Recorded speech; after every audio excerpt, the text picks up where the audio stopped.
fan yi yëpp muy joxe information yoo xam ni ñëpp la concerné rawatina ñun waa site bii di Baol Média moo tax tey fekk nañ ko fii ci mbaarum Daaru Xudoos bëgg mu indil ñu ay leeral tuuti rek ci li mu doon wax ci ñaari minutes sëñ Cheikh. bisimilah alhamdulilah bisimilah inna waliyallah waaw li ñu doon wax moom dafa jëm ci développement Touba yàgg nañ ko wax depuis jamono yi Serigne Alaaji Baara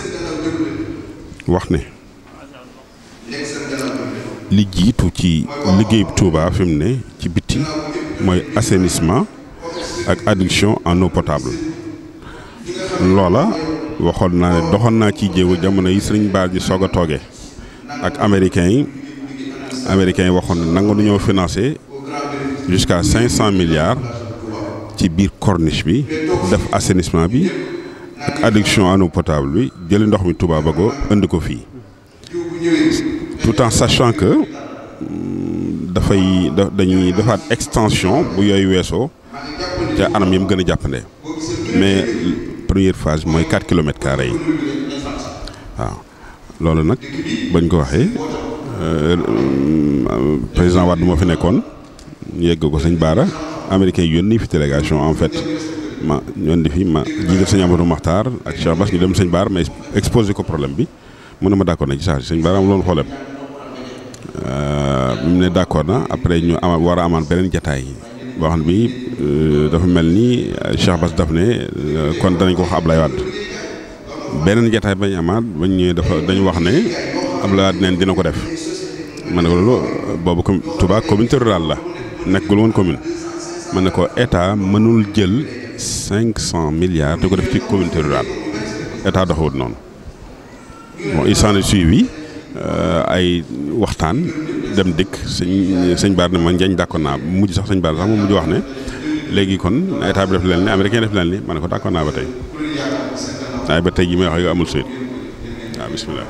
gis na ni nga wax ci wàllu courant beeg yu mel noonu bu ñu organisé woon ci wàllu facture yi loo ma ci leer. waaw courant bi lu bees la courant bi lu bees loo xam ne ba tey américain yi ñoo ko proposé wax ne bu dee am nañ 2,5 millions personnes minimum bi di 50 000 francs par année maximum bi di 100 000 francs par année kër gu ne ci Touba ku ne sa facture du passé loolu ñu soog a xam nag kan moo war a fay 100 000 ak kan moo war a fay 50 000 parce que yow boo dee borom kër bu ndaw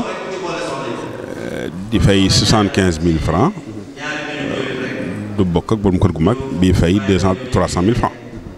voilà donc loola moom fi mu ne nii ma wax ak yow pare nañ pour def ko dañ ciy jógee fii mën nañoo jógee fii yóbbu courant bi ba Darou Mouhty tas ko ci téeméeri kër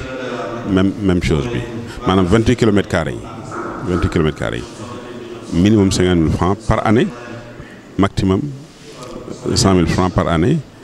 ci lu dul climatiseur bokk ci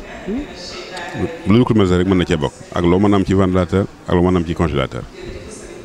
loolu américain yi lu ñu wax la ba étudier ko ba tëral ko ba nas ko ba pare soog ma ko wax soog ko joxe feu vert bi waaw. ñoo ngi sant bu baax di la. waaw bisimilah jërëjëf.